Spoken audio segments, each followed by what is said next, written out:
Assalamualaikum warahmatullahi wabarakatuh. Kembali lagi kawan di Legenda Catur Dunia. Kita lanjut kawan, Norway Chess 2024 babak kelima setelah hari jeda kawan. Nah, di babak kelima tadi malam kawan, semua partai berakhir menang kalah di permainan klasikal untuk kelas opennya. Magnus menang atas Ali Reza, Ding Liren kalah dari Hikaru Nakamura, dan Praggnanandhaa menang dari Fabiano Caruana. Sehingga sekarang klasemennya tetap dipimpin oleh Hikaru Nakamura. Selisih 1 poin dikejar oleh Magnus Carlsen kawan. Prag di posisi ketiga, Ali Reza di posisi keempat, dan Ding Liren di posisi buncit. Sedangkan untuk kelas womennya ada satu partai yang berakhir menang kalah di permainan klasikal. Partainya Anna Muschuk menang atas pihak Ramling, dan dua partai lainnya kawan melanjutkan ke permainan Armageddon. Faisali menang kawan dalam permainan Armageddon menghadapi Li Tengji, dan Zhu Wenjun menang atas Hampi Koneru. Sekarang Faisali masih memimpin turnamen tapi ditempel ketat oleh Anna Muschuk. Sampai game kelima ini kawan, Zhu Wenjun ini tak terkalahkan kawan. Remis terus dalam permainan klasik dan hanya memetik kemenangan di permainan Armageddon. Luar biasa, Zhu Wenjun juara dunia wanita asal Cina kawan. Nah, untuk game yang akan kita otak-atik ini kawan, untuk hari ini saya upload satu video saja. Dan video ini berisikan dua game langsung dari Magnus versus Ali Reza Firoza dan Ding Liren versus Hikaru Nakamura. Dan permainan ini sebetulnya membosankan kawan, karena Ruy Lopez kita temui Berlin Defense. Ya jelas, kalian pasti akan bosan melihat permainan seperti ini. Jelas harapannya bermain dengan Berlin Defense bisa menahan Ruy Lopeznya Magnus Carlsen. Kuda caplok pion E4 terbuka kawan, dan benteng E1 tidak memilih dengan pion D4 Berlin Walls. Magnus memilih dengan benteng E1 seperti biasa. Langkah-langkahnya saya percepat di awal pembukaan. Kalian pasti hafal langkah-langkah seperti ini dalam permainan pertahanan dua kuda atau Berlin Defense dari Ruy Lopez kawan. Nah, pion D5 sekarang. Menteri E7 menantang pertukaran, ditolak Magnus. Menteri D1, pion B6, pion A4, pion A5. Sedikit saya percepat kawan. Nah, di sini baru ada langkah yang bertanda kuning. Akan saya tunjukkan langkah terbaik menurut engine. Hentikan laju pion kawan dengan kuda D6. Langkah terbaiknya.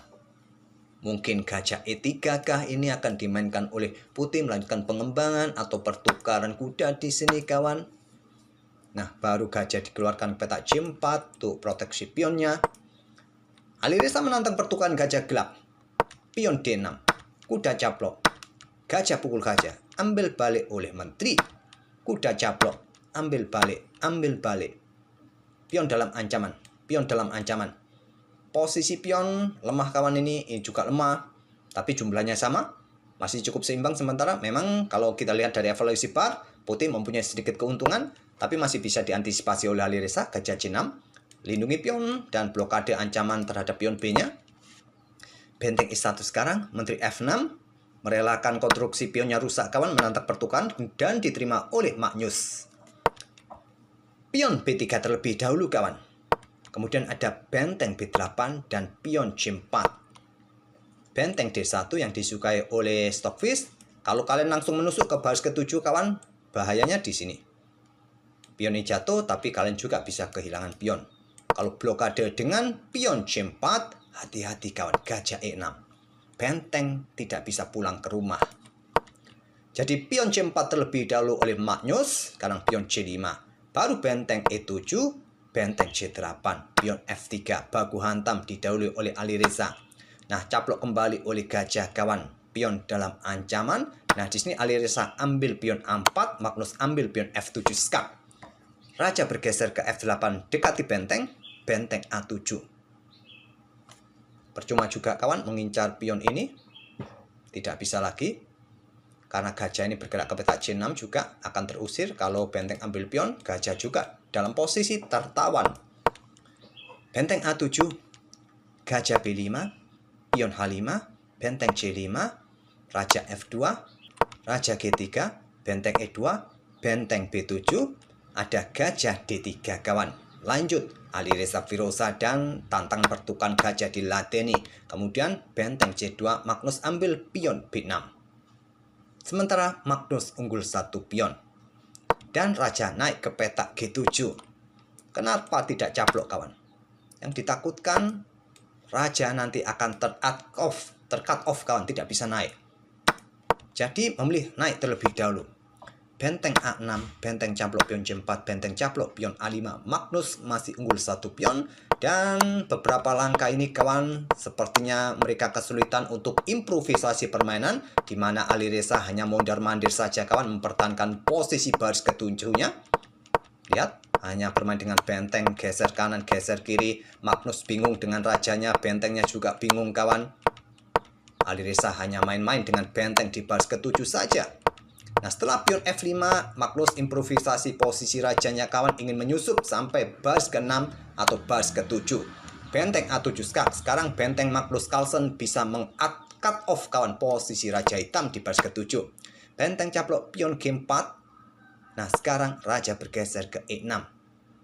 Caplok pion ancaman skak mat.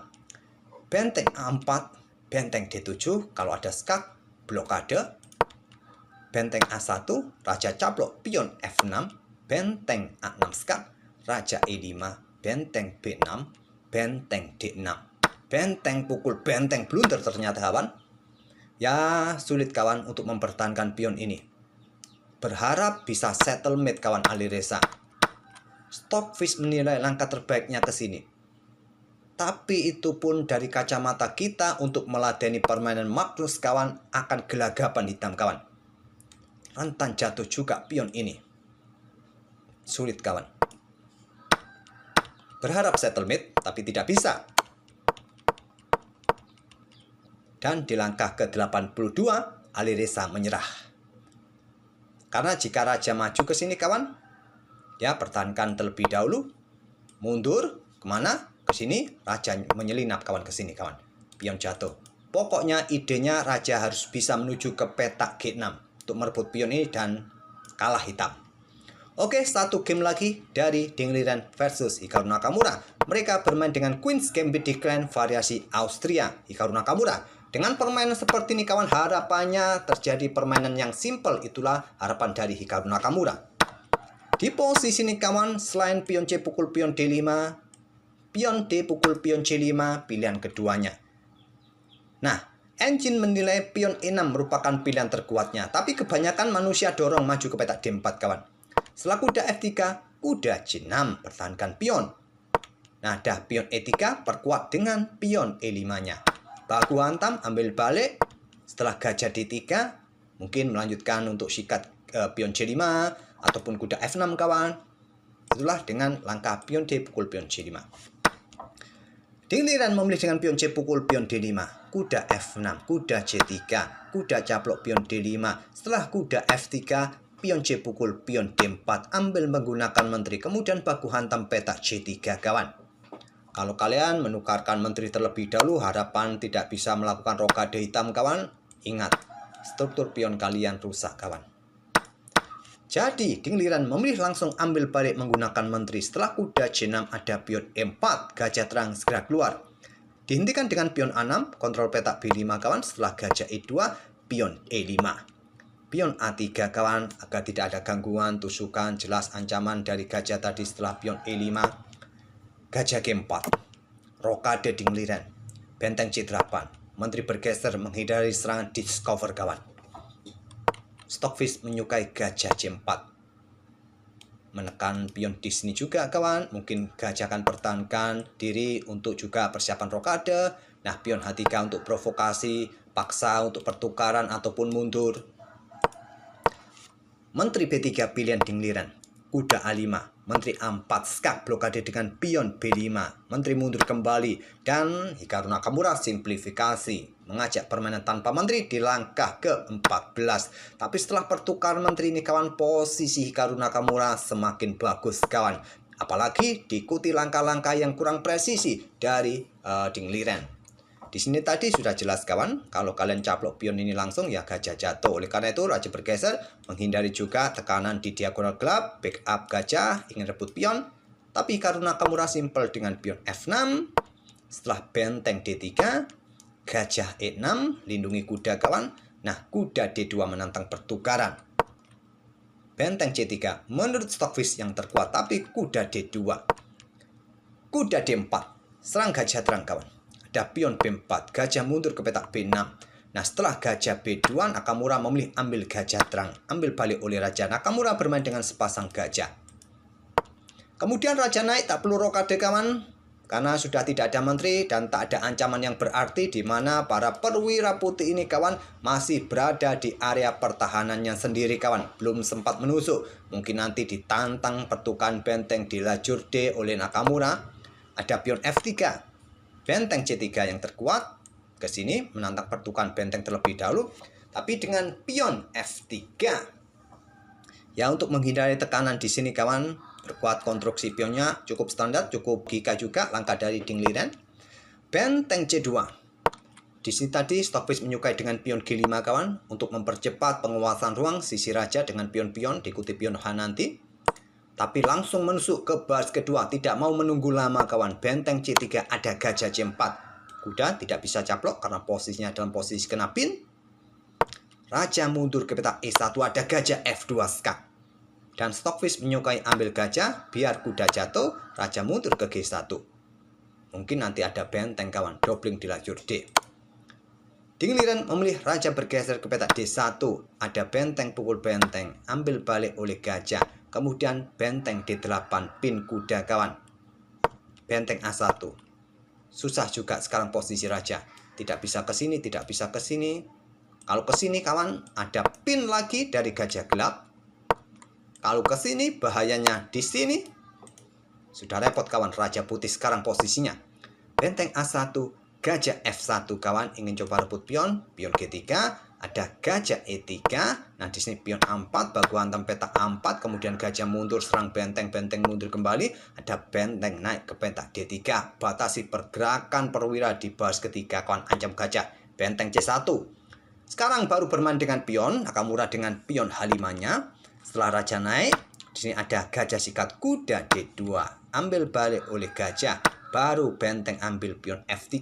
Sekarang Nakamura unggul 1 pion. Tapi ingat kawan, permainan sekarang kita dapati gajah gelap versus gajah terang. Cuma masalahnya di sini Nakamura unggul 1 pion dan masih ada benteng.